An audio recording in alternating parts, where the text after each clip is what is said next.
IPL 2026 এর ভাগ্য নির্ধারণী ম্যাচে জয়জয়কার রাজস্থান রয়্যালসের। 15 বছরের তরুণ তুর্কি বৈভব সূর্যবংশীর অতিমানবীয় ব্যাটিংয়ে লখনৌ সুপার জায়ান্টসকে খড়কুটোর মতো উড়িয়ে দিল পিঙ্ক আর্মি। 221 রানের পাহাড় প্রমাণ লক্ষ্য তাড়া করতে নেমে জয় ছিনিয়ে নিল যশস্বী জয়সওয়ালের রাজস্থান। এই জয়ের ফলে লখনৌ ছিটকে গেল টুর্নামেন্ট থেকে, আর প্লে অফের লড়াইয়ে ব্যাপক চাপে পড়ে গেল কেকেআর। টসে জিতে প্রথমে লখনৌকে ব্যাটিংয়ে পাঠিয়েছিলেন রাজস্থানের কার্যনির্বাহী অধিনায়ক যশস্বী জয়সওয়াল। শুরুটা কিন্তু দুর্দান্ত করেছিল লখনৌ। মিচেল মার্শো এবং জশ ইংলিশের ওপেনিং জুটি স্কোরবোর্ডে ঝড় তোলে।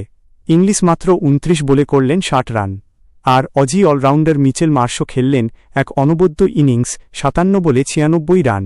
যদিও মাত্র 4 রানের জন্য সেঞ্চুরি হাতছাড়া হয় তাঁর।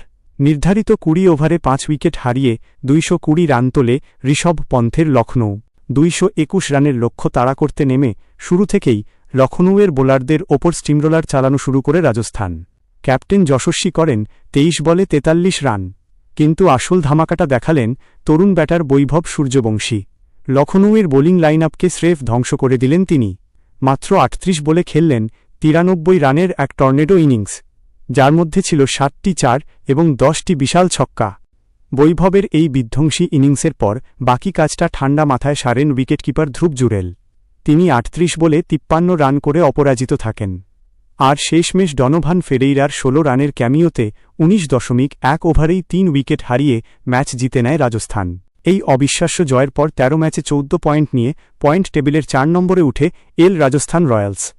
আর এই জয়ে সরাসরি চাপ বাড়ল কলকাতা নাইট রাইডার্স কেকেআরের ওপর। অন্যদিকে এই হারের পর টুর্নামেন্ট থেকে অফিসিয়ালি বিদায় নিল লখনৌ সুপার জায়ান্টস। 15 বছরের বৈভবের এই ইনিংস কি রাজস্থানকে ট্রফির দিকে নিয়ে যেতে পারবে? আপনার কি মনে হয়? কমেন্ট করে জানান আমাদের।